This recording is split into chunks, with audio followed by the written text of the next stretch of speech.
नमस्कार दोस्तों, स्वागत है आपका अपने यूट्यूब चैनल अपनी नौकरी में। दोस्तों, इस वीडियो में हम बात करने वाले हैं फर्स्ट रैंक पब्लिकेशन की पर्यावरण अध्ययन की शिक्षण विधियों के महत्वपूर्ण एमसीक्यू के बारे में, जो आपकी परीक्षा में सीधे पूछे जाते हैं। तो ये वीडियो बहुत ही महत्वपूर्ण होने वाला है आपके लिए, तो वीडियो को अंत तक ज़रूर देखिए। और वीडियो शुरू करने से पहले आपसे रिक्वेस्ट है, अगर इसी तरह के आप और वीडियो पाना चाहते हैं तो चैनल को अभी सब्सक्राइब कर लीजिए। तो प्रश्न क्रमांक 1 पर चलते हैं और बात करते हैं। सामूहिक विचार विमर्श हेतु किस विधि का उपयोग किया जाता है?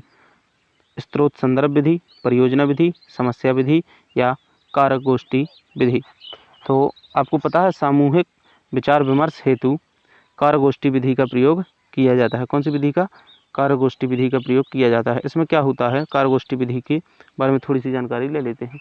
इसमें क्या होता है, 30 से 40 लोग जुड़ के इकट्ठे जुड़ जाते हैं और एक निश्चित स्थान पर बैठ जाते हैं और किसी समस्या पर लगभग 4 से 5 दिन बात करते हैं और प्रत्येक सदस्य कुछ ना कुछ अपने सुझाव सबके समक्ष प्रस्तुत करता है। तो ये होती है आपकी कारगोष्ठी विधि। प्रश्न क्रमांक 2 की ओर चलेंगे। पर्यटन या भ्रमण का सामाजिक विज्ञान में महत्वपूर्ण स्थान है, क्योंकि जो पर्यटन है यानी घूमना है, क्षेत्र भ्रमण है, उसका सामाजिक विज्ञान में स्थान है। क्यों? प्रत्यक्ष अनुभव स्थायी होते हैं, इसलिए छात्रों के लिए पर्यटन मनोरंजक होता है, इसलिए अध्यापकों के लिए सुविधाजनक होता है, इसलिए या छात्रों में सामाजिकता का विकास होता है, इसलिए। तो आपको पता है, पर्यटन या क्षेत्र भ्रमण विधि द्वारा आपको बिल्कुल वास्तविक चीज़ों से रूबरू होने का अवसर मिलता है।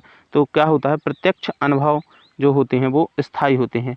पर्यटन क्यों कराया जाता है? मान लीजिए आप हर चीज़ कक्षा में तो ला नहीं सकते। जैसे आपको झरना दिखाना है, नदी दिखाना है, तो झरना नदी आप कक्षा में तो ला नहीं सकते। तो बिल्कुल प्रत्यक्ष अनुभव देना है अगर आपको, तो क्षेत्र भ्रमण करना आवश्यक हो जाता है। प्रश्न क्रमांक 3 की ओर बढ़ेंगे। सर्वप्रथम किस देश ने विद्यालय के पाठ्यक्रम में सामाजिक ज्ञान विषय को सम्मिलित किया था? किस देश ने सामाजिक ज्ञान को सम्मिलित किया था? भारत ने, इंग्लैंड ने, फ्रांस ने, अमेरिका ने? जी हाँ, जिसको इसका आंसर पता है ऑप्शन भी बताइए कि कब किया था। तो सर्वप्रथम किस देश ने विद्यालय में जो सामाजिक विज्ञान है आपकी सोशल स्टडी, उसको सम्मिलित किया था? जी हाँ, बिल्कुल। जो लोग ऑप्शन नंबर 4 बता रहे हैं उनका आंसर बिल्कुल सही है। प्रश्न क्रमांक 3 का राइट आंसर हो जाएगा ऑप्शन नंबर 4, अमेरिका। अमेरिका ने सर्वप्रथम सामाजिक विज्ञान के विषय को सम्मिलित किया था जी। और इसकी डेट क्या थी? तो इसकी जो तिथि थी वो थी 1916। 1916 में इसे राजकीय मान्यता प्राप्त हो गई थी और इसे पाठ्यक्रम में सम्मिलित कर दिया गया था। प्रश्न क्रमांक 4 की ओर चलेंगे। अच्छे मूल्यांकन की सर्वप्रमुख विशेषता होती है। अगर आप थोड़ी सी भी पढ़ाई कर रहे होंगे तो ये आंसर आपका राइट होने वाला है। अच्छे मूल्यांकन की सर्वप्रमुख विशेषता होती है सरलता, वैधता, गोपनीयता या व्यापकता।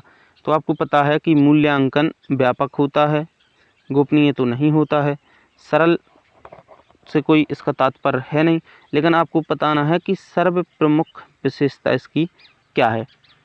चलिए बताइए। जी बिल्कुल, जो लोग ऑप्शन नंबर 2 कर रहे हैं वो बिल्कुल सही है। अच्छे मूल्यांकन की जो सर्वप्रमुख विशेषता है वो क्या है? वैधता। वैधता से क्या तात्पर्य है? मान लीजिए जिस चीज़ के लिए परीक्षा ली जा रही है उसी का परीक्षण यदि करता है तो जो आपका मूल्यांकन है वो वैध है। चलिए प्रश्न क्रमांक 5 की ओर चलेंगे। वर्तमान में युग में सबसे उपयोगी और महत्वपूर्ण श्रव्य दृश्य सामग्री कौन सी है? कौन सी? श्रव्य दृश्य। श्रव्य दृश्य सामग्री बताना है आपको, वर्तमान समय में सर्वाधिक महत्वपूर्ण कौन सी है? नाटक, कठपुतली, चलचित्र या फिर टेलीविज़न? ऑप्शन आपके सामने बताइए। जो वर्तमान में सबसे उपयोगी है तो वो कौन सी है? आपको अच्छे से पता है, हर घर में फिलहाल है, तो वो है टेलीविज़न, जो देख भी सकते हैं अपन और साथ साथ उसको सुनते भी हैं। तो श्रव्य दृश्य सामग्री जो वर्तमान में सबसे उपयोगी है वो है टेलीविज़न। प्रश्न क्रमांक 6 की ओर बढ़ेंगे।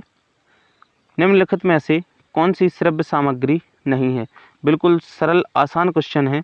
Radio, globe, television, tape recorder. तो बिल्कुल आसान क्वेश्चन, इसको जल्दी करेंगे। देखिए, रेडियो भी आप सुनते हैं, टेलीविज़न सुनते हो, देखते हैं, टेप रिकॉर्डर भी सुनते हैं, और ग्लोब आप मात्र दृश्य सामग्री हो जाएगी ग्लोब। प्रश्न क्रमांक 7 की ओर बढ़ेंगे। मूल्यांकन की विधाएं हैं मूल्यांकन की जो विधाएं हैं वो कौन कौन सी हैं? अवलोकन, प्रश्नावली, साक्षात्कार या उपरोक्त सभी। तो मूल्यांकन की विधाएं हैं, आपको पता है मूल्यांकन अवलोकन, प्रश्नावली और साक्षात्कार से किया जा सकता है। तो उपरोक्त सभी मूल्यांकन की विधाएं हैं। अगले प्रश्न की ओर बढ़ेंगे। प्रश्न क्रमांक 8।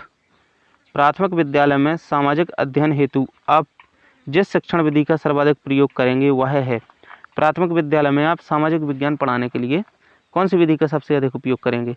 भाषण विधि, प्रदर्शन विधि, समस्या समाधान विधि, विधि परिचर्चा विधि। जल्दी से बताइए। प्राथमिक विद्यालय में जो है सामाजिक अध्ययन हेतु जिस शिक्षण विधि का आप प्रयोग करेंगे वो कौन सी होगी? जी हाँ, तो जो लोग बिल्कुल बिल्कुल बताइए जल्दी से क्या होगा इसका आंसर? जी, तो आपको पता है इसका राइट आंसर हो जाएगा समस्या समाधान विधि। प्राथमिक विद्यालय में सामाजिक अध्ययन हेतु समस्या समाधान विधि का सर्वाधिक प्रयोग करेंगे। बढ़ते हैं अगले प्रश्न की ओर। प्रश्न क्रमांक 9। प्रोजेक्ट प्रणाली के अनुसार अध्यापक की भूमिका है। जो प्रोजेक्ट प्रणाली एक विधि है उसके अनुसार प्रोजेक्ट प्रणाली विधि के अनुसार जो अध्यापक की भूमिका है वो क्या है? एक मूक और शांत दर्शक की, केवल मूल्यांकन करने वाले की, केवल मार्गदर्शक की, केवल प्रश्न पूछने वाले की। तो आपको पता है प्रोजेक्ट प्रणाली में जो आपकी शिक्षक की भूमिका है वो केवल मार्गदर्शन करने की है। प्रश्न क्रमांक 10 की ओर बढ़ेंगे। मूल्यांकन के द्वारा जांच की जा सकती है छात्रों की शैक्षिक उपलब्धियों की, छात्रों की रुचियों की और अभिवृत्तियों की, छात्रों की शारीरिक, मानसिक, नैतिक, सामाजिक गुणों की और उपरोक्त सभी की। तो मूल्यांकन द्वारा आपको पता है उसकी उपलब्धियों की, अभिवृत्तियों की, शारीरिक, मानसिक, नैतिक और सामाजिक गुणों की जांच की जा सकती है। तो इसका राइट आंसर हो जाएगा ऑप्शन नंबर 4, उपरोक्त सभी की। मूल्यांकन द्वारा सभी की जांच की जा सकती है। तो वीडियो आज का यहीं समाप्त करते हैं। मिलते हैं अगले वीडियो में और महत्वपूर्ण प्रश्नों के साथ।